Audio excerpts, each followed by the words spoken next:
Boa tarde, meus amados irmãos. A graça e a paz do Senhor Jesus. Louvado seja sempre o nome do Senhor. E nós vamos às nossas meditações no Catecismo Maior de Westminster. Hoje, ainda, na verdade, pergunta 99. Nós estamos no quinto parágrafo que nós vamos fazer hoje.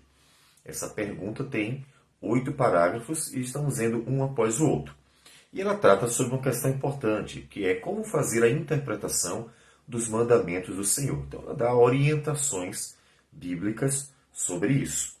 A pergunta é a seguinte: que regras devem ser observadas para a boa compreensão dos 10 mandamentos?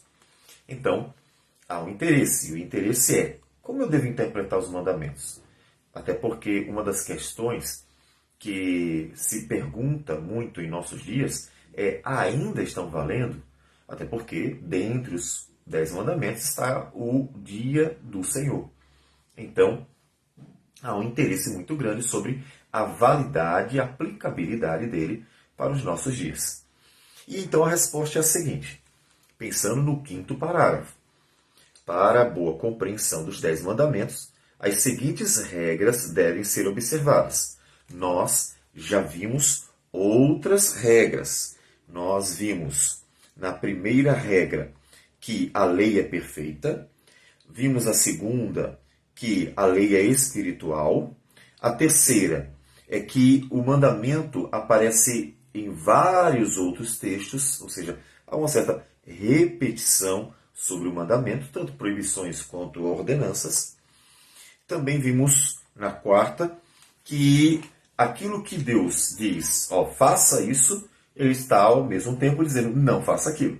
E quando ele diz assim, não faça aquilo, ele está também dizendo assim, então, você tem que fazer isso. Ou seja, uma ordenança ou uma proibição, ela prevê uma a outra. Quando uma aparece, a outra está prevista também. E a quinta regra é que o que Deus proíbe não se há de fazer em tempo algum, e o que ele manda é sempre um dever, mas nem todo o dever especial é para se cumprir em todos os tempos. Ou seja, que realmente Deus manda é para ser obedecido, e o que Deus proíbe também é para ser obedecido. Só que nem sempre a durabilidade dessas ordenanças é uma durabilidade permanente. Né?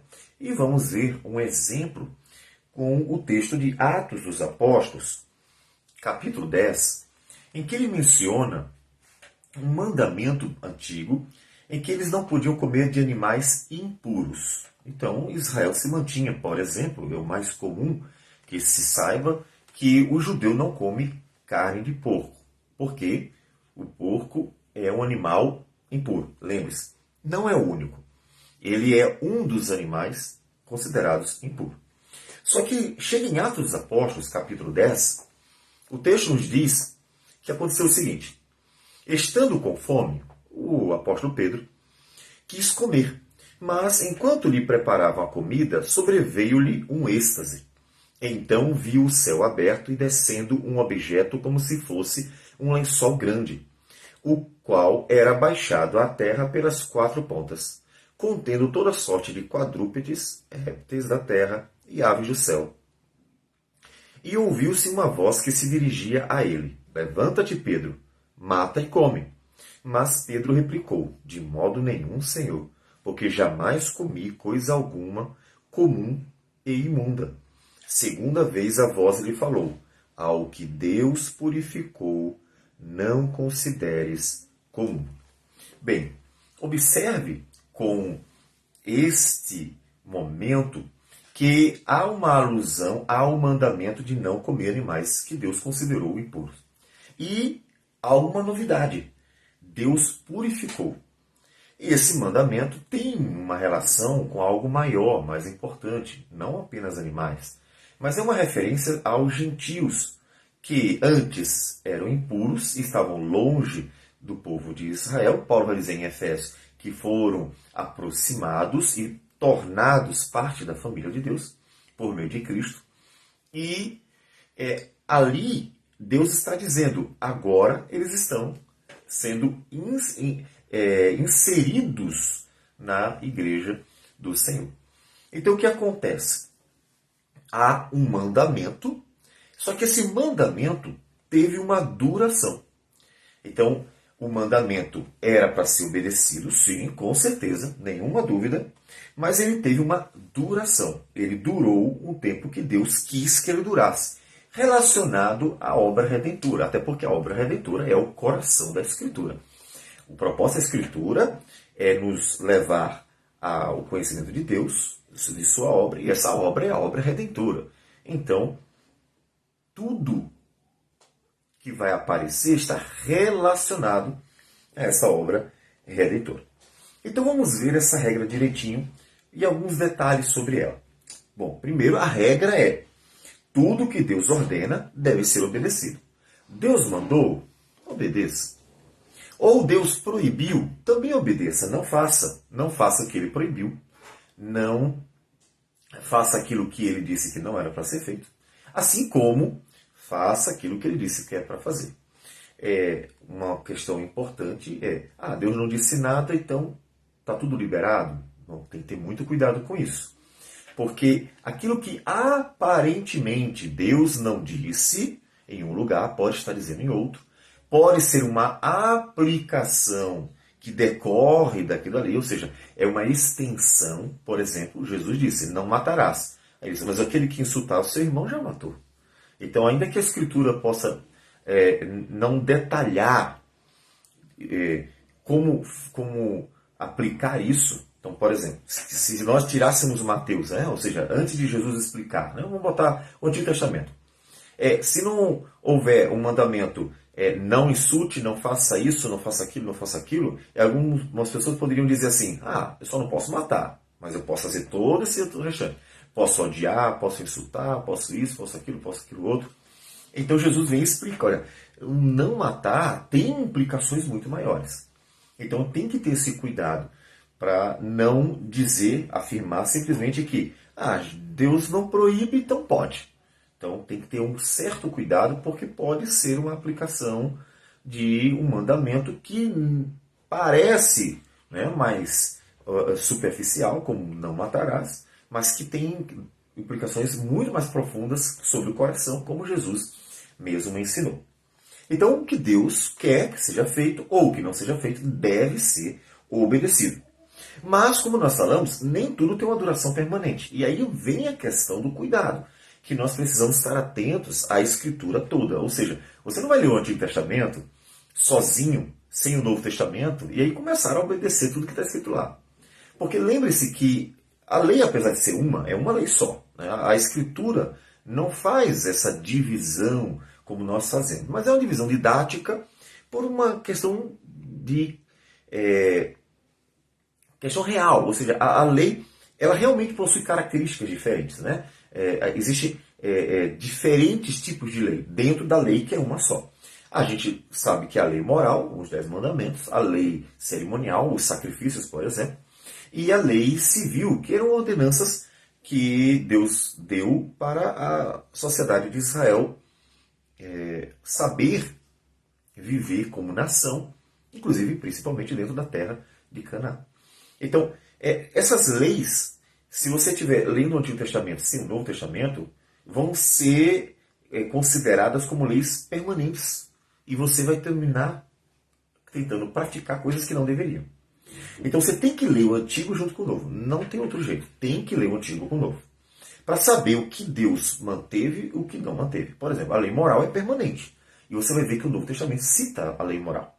A lei cerimonial, com muita clareza, o Novo Testamento vai dizer assim, cumpriu-se em Cristo. Logo, a lei cerimonial foi encerrada. Ela não foi ignorada. Não é isso. O Novo Testamento ignora. Não ignora. É que ela cumpriu seu papel. E o seu papel era apontar para Cristo. Ele é o Cordeiro de Deus que tira o pecado do mundo. Portanto, tudo que é lei cerimonial se encerra nele. É por isso que o cristianismo não tem uma Páscoa como cerimônia. Ela é um memorial para nós. Nós lembramos o que Cristo fez, mas não uma festa celebrada como no caso de Israel, que celebrava a Páscoa com uma ordenança divina. Então é bem diferente. Então, O cristianismo tem que saber tratar aquilo que Deus nos revela. E a lei civil, ela deve ser obedecida desde que Deus não faça modificações. E aí vem mais uma vez a questão.